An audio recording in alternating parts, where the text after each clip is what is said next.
由我业自学网出品的 AutoCAD 施工图教程。那这一节呢，我们讲的是量房的一些步骤和注意的事项。那么首先我们看一下，什么情况下我们需要去量房呢？第一种情况就是旧房改造的时候，一般旧房呢它已经没有图纸了，所以我们要去现场把它量出来以后，才能做方案，才能做这个施工图。所以这是第一个。第二个呢是新房装修，但是没有图纸的情况下，因为有些业主呢他是没有图纸的，那我们也是像旧房改造一样，去现场量是这个房，然后再做出这个方案，然后再约这个业主过来对这个方案进行这个洽谈。第三种情况呢，新房装修有图纸，一般业主呢都会有图纸，这个图纸呢是这个发展商给他的图纸，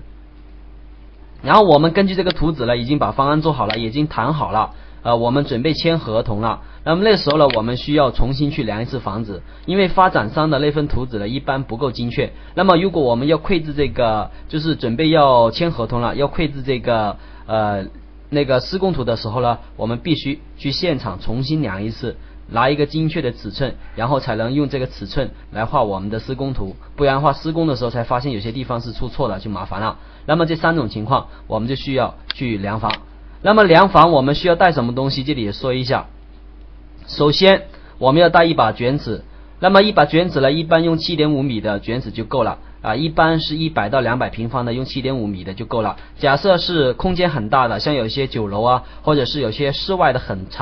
大空间的，那么我们就需要带一些皮尺了带这种皮尺去量了。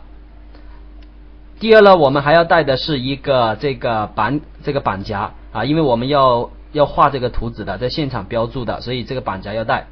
第三个，我们最好来打一张这样的图纸去。一般呢我们都会先找到那个楼盘的图纸，或者是业主提供的图纸，然后我们把它的大概结构先画出来，然后呢再打印出来，然后就把这个图纸拿到现场，在现场呢再对它重新进行标注，这样的话就非常的方便。当然如果有些像旧楼呢它是完全没有图纸的情况下，那么我们就带几张白纸，然后就可以在现场呢自己用手先把它的轮廓先走一圈，先把这个轮廓大概画一下，然后就根据我们这个量房重新标一次尺寸。那么我们的笔呢最好带2支以上，因为我们有些像这个梁和那些空调管呢，一般我们需要用特别的这个笔来表示，所以至少带2支这个铅笔。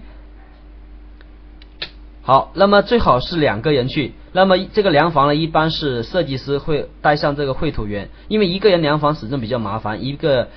人的话，一个量一个进行这个标注是很快的，当然1个人也可以但是呢最好是2个人。好，那么这一小节呢我们先讲到这里。